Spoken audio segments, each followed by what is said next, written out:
Hello and welcome to another Pulse-Fired Gaming video. Today we're going to go through the Saurian Starhost for Grimdark Future Warfleets from Onepagerules. We're going to start by reading the lore that's available to them, and then we're going to go through and talk about how we would build out the ships. We're going to be using the Army Forge Army Builder that Onepagerules provides to build out the ships. But let's begin at the beginning by talking about the Saurian Starhost. The Saurian Starhost are an ancient coalition of humanoid reptiles led by giant frog mages. Their armies combined advanced technology with genetically modified predators to make them fearsome foes. The Saurians are perhaps the most ancient race in the galaxy, but most of the species lie dormant in cryo-pyramids. The Saurians seek to awaken their host to prevent a prophesized disaster.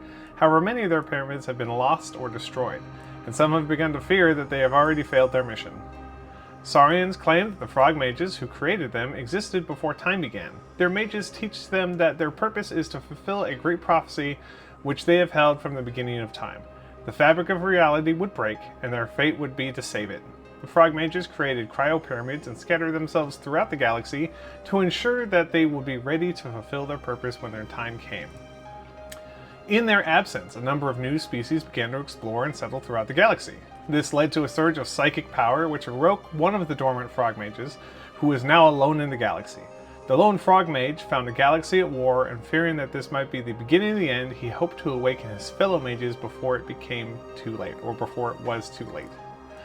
The frog mage gathered a conclave of helpers, but it was soon clear that they would not be able to succeed alone. The mages used their vast knowledge of genetic engineering and psychic abilities to create new allies in order to seek out the rest of their kind. Together they created the first Starhost. Each member of a Starhost has their fate defined by the frog mages at birth, and they are created to fulfill this single mission in order to help the frog mages complete the prophecy. These missions define much of the culture of the various species in each Starhost. First Starhost began to seek out and awaken other mages. The newly awakened mages would create additional Starhosts in order to fulfill their purpose, who would then create their own Starhosts in order to seek out more of their kind throughout the galaxy, including the Sirius sector. Much has changed in the galaxy since the Saurians first entered the cryo-pyramids. However, in rediscovering the pyramids has proven more difficult task than expected. Some cryo-pyramids have been destroyed by exploding stars or marauding treasure hunters. Others have been buried beneath deserts, oceans, or even cities. Worse still, some have begun to fail on their own, leaving the frog mages inside to die. These setbacks have cast doubt on the reliability of the frog mages and their prophecies, while others are beginning to fear that the frog mages have already failed their great prophecy. How will you face your destiny? So this is how the Saurian Starhosts lore has led them into the current era in Grimdark Future, trying to wake everybody up and make sure that they don't miss their prophecy, or their destiny, as it were. The Saurian Starhosts have a couple holes that we want to take a look at today, and then each has a special rule attached to it. So they have, for heavy ships, prophecy ships and mosasaur ships. The prophecy ships have 4 movement, 6 crews, which is fairly standard for a heavy ship, 2 evasion, and 2 toughness, which means it's relatively easy to shoot them, but it's very hard to do damage on them. They have a 12-inch turret with 3 attacks at strength 2, and it has a special rule of vassal. The mosasaur ship, on the other hand, differs in that it has a higher range turret at 24 inches instead of 12, with only 2 attacks at strength 3, where the rest of the stat line remains the same. This one has the special rules of shell prow. The medium ships, the Fate ship and the Megalodon ship, are medium 3s, so they have 6 movement and 9 crews, both of them. So you see it here and you see it here. The Fate ship has a 9-inch turret with 3 attacks at strength 1, and it also has vassal. The Megalodon ship has range 18, so double the range, with 2 attacks at strength 1, and it has shell prow. So as you scroll down on here, you see that these ships, all the Mosasaur, the Megalodon, and the Ichthyosaur all have shell prow, where the Prophecy, the Fate, and the Destiny all have vassal. So we'll go into those special rules in just a second. The Destiny and the Ichthyosaur are both their light ships that are built in there. They both have an 8-inch range and a 12-inch cruise. They both have 4 evasion and 4 toughness. The Destiny ship has a range 6 with 3 attacks at strength 0, where the Ichthyosaur has range 12 with 2 attacks at range 0. So you see a theme in here that the ships that are fated prophecies all have those. They all have Vassal and they all have a shorter firing range, where the Dinosaur named ships all have a higher range and Shellprow. Their squadrons have the Piranha Squadron, which is an 8-inch move with 12 crews, which is fairly slow for what you see in other fighters, because most fighters, like the anti-squadron fighters, you would expect with a 15-inch range, but it only has an 8-inch range. They have the standard turret, which is 2 inches. The Piranha gets 4 attacks, and it's got an evasion 5 and a toughness of 5, so it's relatively hard to hit them, but also relatively easy to destroy them, but not super easy. With anti-ship, meaning that they get +1 to their attacks on ships, but not -1 their attacks on squadrons, means that these are basically the bomber on there. It also has spirit. And we're going to go through real quick, and we're going to look at the next 2 squadrons, and then we'll talk about those special rules. The Jaguar has the same crews, same movement, and same evasion, but toughness 6, meaning that it's harder to survive a hit on one of these.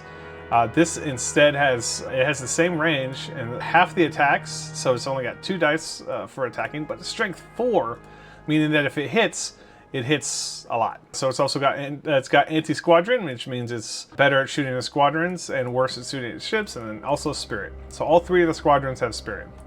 The Serpent has the standard stat line, or the same stat line as the Piranha, where it's 8-inch movement, 12-inch cruise, evasion 5, and toughness 5. It has 2 attacks at range 2 with strength 0. It's got invade as well as spirit. So let's go look at those special rules real quick. So we were talking about spirit. At the end of its activation, if the squadron is not engaged, you may place it within 2 inches of a friendly ship with Vassal, if the ship with Vassal is within 18 inches. So that's pretty handy for it to be able to get out of battle or get into a battle. Well, okay, so if it's engaged, or if the ship is not engaged, that means it's not entered in the battle yet, but maybe this is a ship you want, or a squadron that you want to hold on to and make sure that it doesn't get engaged. You could get it within 2 inches of a friendly ship with Vassal. Or maybe that ship with Vassal has a fighter that you want to engage with it, and you could pull it in there too. That's pretty cool. They also had, the Serpent had invade, so let's take a look at invade. May use ram actions, but is immediately destroyed when doing so. Instead of comparing upgrades, place 3 boarding markers on the target, which is pretty cool. It's basically like a Kazon boarding torpedo, or something like that from Star Trek Voyager. I'm not sure if there's, I've never played Battlefleet Gothic, so I don't know if there's a equivalent in Battlefleet Gothic. I'm sure there is, but that's pretty cool. It's a kamikaze as a way to get boarding markers onto a target. And then, so we talked about Spirit, and we talked about Invade. Let's talk about Vassal and Shellprow to see how that really balances the 2 special rules. So Vassal, when taking morale tests, may count as having as many non-disabled upgrades as another friendly ship with Vassal within 18 inches. So that's, there is that with Vassal within 18 inches. So Vassal looks like it only works within 18 inches. And anything that interacts with Vassal also means that it's going to have to work within 18 inches. So this basically, if your ship had taken more damage and it was going to lose a morale test, you could say, hey, instead, this ship that's over here that hasn't been damaged yet or has fewer disabled upgrades, I'm gonna use that for my morale test on this ship, which is pretty cool. Pretty cool. Shellprow, enemy attacks on the front facing get -1 strength. The ship's turret can't be fired in the front facing. So normally a turret will fire in any facing at all, where in this specific rule it can't be fired in its front facing. Basically it's saying, hey, you've got a ton of armor on your nose, so you're not going to be able to fire out of your nose. There's no weapon, or at least your turret isn't mounted in your nose. Let's take a look at the systems now for the Saurian Starhost. The Defense Claw, when activated, may immediately fire its turret at a squadron within 2 inches. May still fire its turret again after moving. So this is pretty awesome. This is basically a PDS unit. In full thrust, for instance, you can use your Beam 1s both as offensive weapons to ships and an anti-squadron or munition weapon, and this is basically saying the same thing. When activated, you can fire it at a squadron within 2 inches. And then use it again after you move. Kind of like a drive-by shooting. Event Horizon. Once per activation, may take a morale test. If passed, pick up 2 ships within 12 inches and move them directly towards the ship. This is a cool little way to kind of gather your forces, get them more, either move them either into or out of battle. Although I can't imagine moving 6 inches to be out of the range of heavier weapons. It depends on what tabletop you play on. Grand Spine. The turret gets twin fire, but may only be fired from a side facing. This is a fairly common, but may only, where you see a lot of weapons in One-Page-Rules in Warfleets get twin fire, but can only be fired out of the broadside rule. This is basically saying, hey, your turret is twin fire and broadsides. Shield Shell. Enemies get -1 to hit when targeting a ship in a facing in which it doesn't have a mounted weapon. This is a cool system to take, especially if you are moving around a lot and turning a lot, where you may expose your rear facing to the enemy.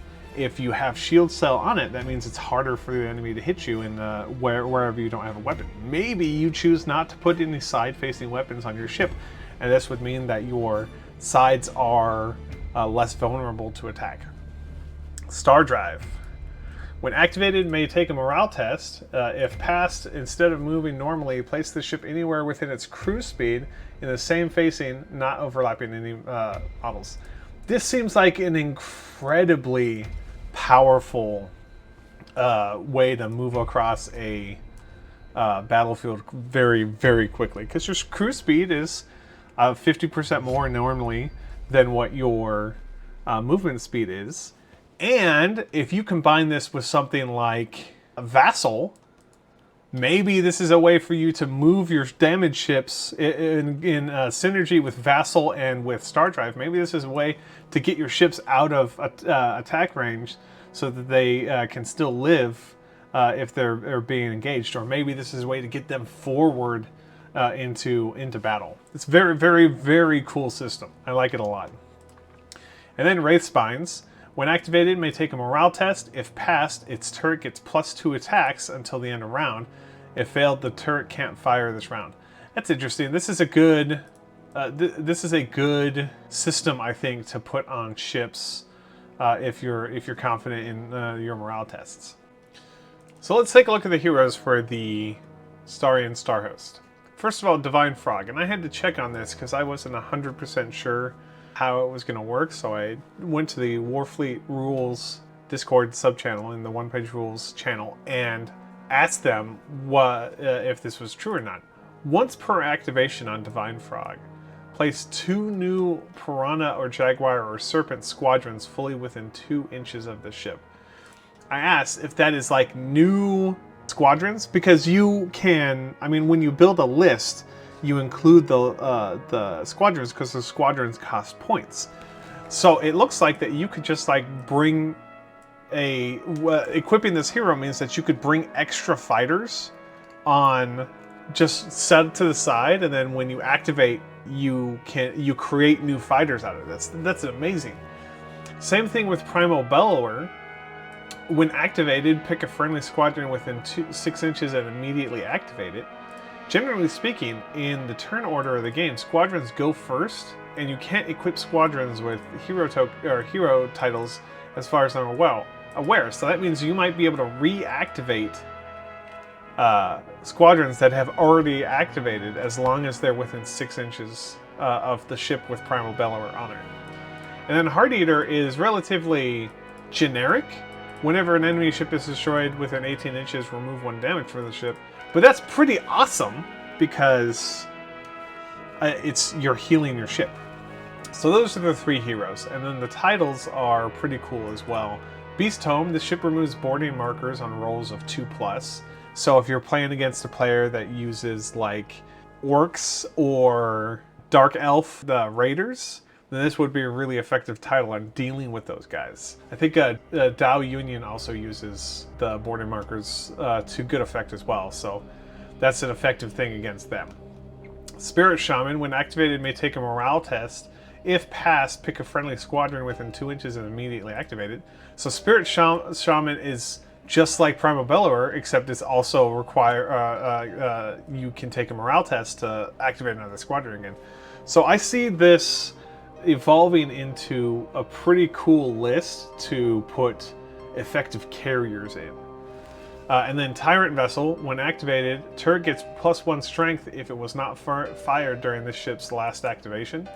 I look at Tyrant Vessel and my first thought that pops into my head is this is a great first strike title. So, you know, most of your ships are not going to be in range of another ship during its first activation. If it's in range in its second activation, it can you get your turret will get +1 strength on it. And there are some turrets on here that have like up to 24-inch range, so that's a pretty cool title to have on there. Now, as we get into weapons, we're going to reference special rules again on here because it's gonna come up a lot. So Arc Tongue, range 12, 3 attacks at strength 2, and then it gets the Arc Tongue. May only attack the closest enemy model. So this is it's a cool attack, but it has rules basically saying, hey, this you can't pick and choose. You have to choose the one that's closest to you. That's a pretty good thing. Now with God Talon, this is a recurring theme in here that you use morale tests to get additional bonuses on here. When you look at God Talon as a weapon, it's really short range. It's 6 inches of range. But if you can pass a morale test, you're throwing 6 dice at whatever you're shooting at. Strength 0 means that there's got no positive modifiers on it, but still, 6 dice is a lot of dice to throw at another ship.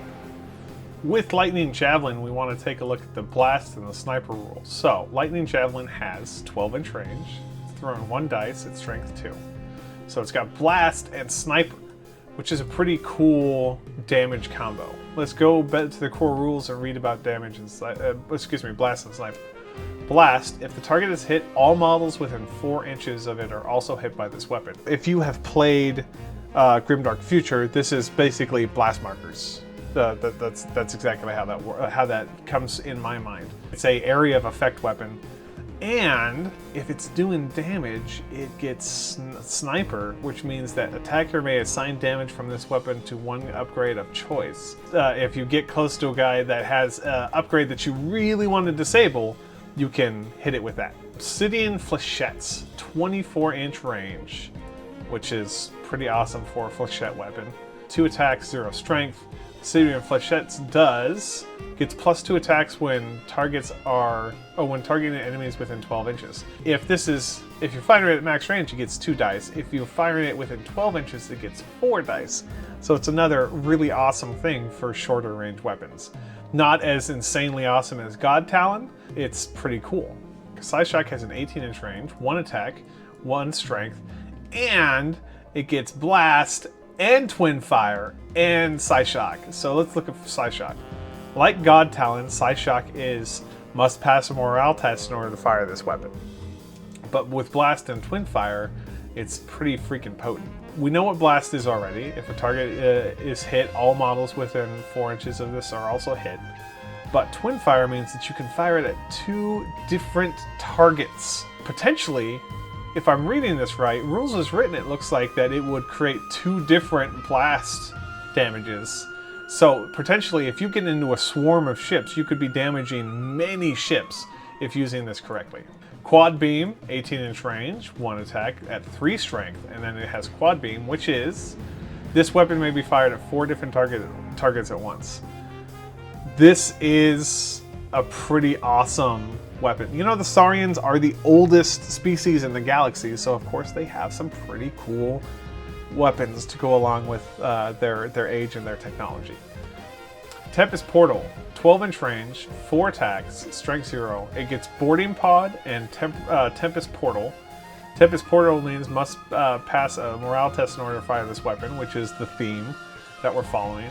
And then Boarding Pod means may only target ships and takes and targets take 1 boarding marker per hit. Instead of damage, don't roll to block.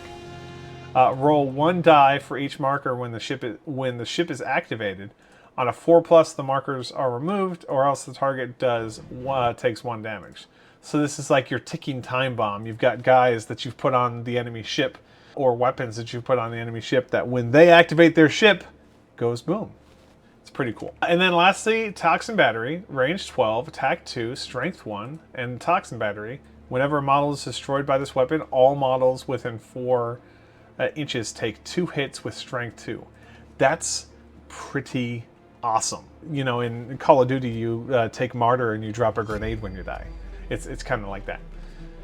All right, so that is the systems and heroes and titles and weapons. We've gone over the lore. We've taken a look at the ships. So now let's talk about what models that you would use for this game, or for a game with the Saurian Starhosts. You can use any models because the game is miniatures agnostic, but these are ones that I would use. So we're using Mesh Mixer for this visualization. We're going to go in and take a look at the ships. First of all, so we have chosen, as showcase here, to use the Kaeshelic Armada from the EC3D designer. And this was part of, I think, their second Starship-based Kickstarter. So first, let's talk about the fighters. So we're trying to fill Serpent Squadron, Jaguar Squadron, and Piranha Squadron. So on here, really, I would probably say that I would use the Kaeshelic Fighter for the Jaguar Squadron, which is anti-squadron in spirit. This is the one that has the highest number of toughness. That means it's the easiest to be destroyed. Then you have the Piranha Squadron, invade and spirit. That I would say that if you're going to choose something that's going to ram into a ship, I'm pretty sure that the Kaeshelic Striker would be the ship that I would choose to do that. And then you have the Piranha, which is the anti-ship squadron, and I think the Piranha fits that bill. Now again, these are my opinions, and you could choose whatever you want. We have 2 different sets of ships with the way that the fleets are organized for the Saurian Starhost. You have the vassal ships and you have the shell prow ships, and you don't have to use different models to do that, but in this case I would use different models just to make it look cooler on the board. This is the Kaeshelic Scout. That would be an excellent Destiny ship. So this is the vassal light ship. And then the Kaeshelic Frigate, which is probably my third or second favorite design in the whole Kaeshelic set. That would be an excellent Fate ship. And then you have the Prophecy ship. This is the Kaeshelic Battleship. And this ship, I think, is an ideal heavy ship for the vassal faction. You can also take a look at these guys on here. You have, now you can, because you're likely 3D printing these, unless you're buying ships that are already printed from someone like Pulse-Fired Gaming on Etsy, you can rescale these to whatever you want to do. I would say that, in my mind, how I would do this is I would have the Juggernaut be the light ship, simply because while the size isn't really all that difference between the 3 ships, and this is really, it's the Juggernaut from the Kaeshelic set. I think at this scale, and this is the original scale on here, so it's 44 inches long, I think it would probably be the most shell-like out of them. I would go with the Destroyer as the medium ship, and then I would go with the Cruiser 2 as the heavy ship. In here you've got the Ichthyosaur, and then the Megalodon, and then, in my opinion, the Mosasaur. Or, for the Progenitors, while they don't have official ships for any of the new factions in 2.0 yet, I think the Progenitor ships would fit the bill just fine. In fact, if you wanted to be kind of spicy on here, I would say that you could use these ships to represent the ships from the original Force. So I would say that the Mosasaur ships, or the Shell Prow ships, are maybe the original ships that the Frog Mages created before they went to sleep. So you could use these for Shell Prow ships, and then you could use these guys for the Vassal ships, because those are ships that were created after the Frog Mages started to awaken. In any case, you got choices on what you want to do on here, and these are the selections that I've made. You could choose anything that you want on here. We look forward to seeing what you guys choose, and leave a comment if you have different suggestions for how you would build a force in here. Before we go, we are going to show the army builder off and show how you could kind of maximize some of these ships on here. So from the Saurian Starhost page, you can hit Create List. We're going to go in here. We're going to have Force Organization. Force Organization uses that it validates the content in your list. That means you have to take the number of upgrades that you have. You can only use one hero. You can only use one title per a certain number of points on here. So let's talk about vassal ships. So we're going to add real quick just one of each of the vassal ships, and then we'll throw one of each of the squadrons. So on here real quick, the squadrons, like we said, they're all 15 points, and then the light, medium, and heavy ships are 50, 70, and 90. On here, we're going to look at real quick. We're going to go in, and you can name the ships whatever you want. We're going to say Prophecy of Tycho, or however they say their new character that they're running in their narrative thing. Sometimes the army builder will save it automatically. Sometimes you need to click the pencil button to make sure on here. You can write any notes on here that you want, maybe to remind yourself when you're looking at the thing, hey, this is +1, or a morale test or something like that. So on here, let's take a look real quick.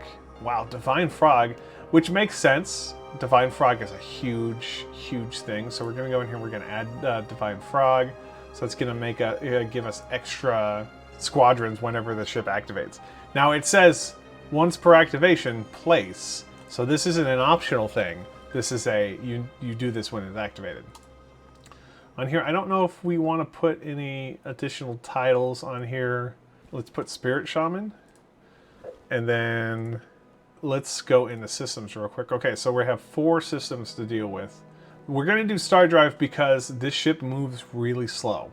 So if we put on here, we may take a morale test, and if we pass that morale test, we could place the ship anywhere within its cruise speeds. So we can cruise at movement speed if the ship passes its morale test.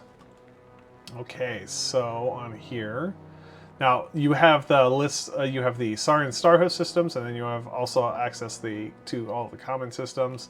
So you might want to do something like tracking servo. Tracking servo would be really good on something like race spines, or so let's go in here and we're going to change and we're going to add, what was it? I think that's it for systems. You might put pulse engine if you want to get much faster on there. This is designed really to get fighters into combat and activate them. We'll give it a pulse action. We're making the Prophecy of Tycho really, really fast for a heavy ship. And on here, I would say, let's roll the dice. Okay, so you've got 2 different things on here. You have a system that can give you plus 2 attacks on your turret if you succeed a morale test, but you can't fire it if you've got a failed one. But on weapons, we could do something where there's no downside to failing your morale test. So we're going to put God Talon in its side facing, assuming that it's going to be a broadside ship, and we're going to give it one last thing, quad beam in its front facing. So that's our first ship down. The Prophecy of Tycho, which is a prophecy ship, has a 4 move. It gets Star Drive. That means it can do a morale test, and if it passes, it can move its maximum cruise speed. Pulse Engine gives it +3 on cruise, so that means its cruise is 9. It's got God Talon, which if you pass morale test, gets 6 attacks. And Quad Beam, if you pass, you can fire this weapon out of its front arc, get 1 attack or 1 dice on 4 targets. And it's got Vassal, means that if there's something that's closer that has or non-disabled upgrades, you could use that within 18 inches. Or this could be a good base, since it's already got 4 upgrades, as having other ships to use your ship as their morale test. Now we're going to go into our medium ship, and we're going to say, what fate Amoroka. So on here, I know right away how I want the ship to behave. We're going to give it the title of Tyrant, and we're going to give it Grand Spine. So that means that your turret. So we've got first of all, it's going to get +1 strength if we didn't fire it last turn, and it's going to get twin fire, except that we can only fire it out of the sides. So we're going to want to give it a front-facing weapon as well, and that front-facing weapon is going to be pretty nasty. There is one more upgrade that I want to put on here. I want to give, we're going to make this more sturdy instead. We're going to give armor plating. Armor plating has 4 damage boxes on here. And then, like I said, we're going to give it obsidian flechettes in the front arc. That is What Fate Armorica. And then we're going to say Destiny Lightfall as our light ship. And this one we're just going to give, we've got Vassal and on here. So let's maximize Vassal, because this ship is more speedy. Let's give it Tempest Portal in its front-facing arc. Yeah, let's do God Talon in its side arc. So this basically, what we want to use this ship on is get this really close to a ship and have it accompany other ships that have more upgrades, so it can pass its morale tests and just do lots and lots of damage. This is a kind of a mean list on here. I think we're gonna take a couple more Serpents. So we have 360 out of 450. So we want to take one more Serpent. We're gonna take one more. Actually, you know what? We're not. We're not gonna waste our squadrons at all because we have a ship that just makes squadrons. So we're not gonna use those points on our squadrons. Instead, we're gonna duplicate Destiny Lightfall. That puts us at 365. And then we can't, let's see, on here, let's do What Fate Armorica again. I guess we are going to take a squadron so we maximize our point list. We want to just, let's actually take, let's make sure that we are equipped to deal with squadrons well. So we're going to get rid of the Piranha, and we're going to take a second Jaguar. This is our list. We're going to go over here to the eyeball so we can look at our lists real quick. And tell me what you think with these ships. I think these ships are kind of mean. Let me know in the comments if you're already a Warfleets player and you see a gap on here, but I think these ships are like fun ships to go after. The Prophecy of Tixel is kind of points heavy for a ship, but I think all in all, this is a very mean morale-based ship set. We're going to leave this in a list in the description, so that you can take a look at this list yourself. Otherwise, thank you very much for watching. Let me know if you have any comments about how we did this and what you would like to see in the future. Otherwise, we'll proceed to the next faction on our list, which is Robot Legions.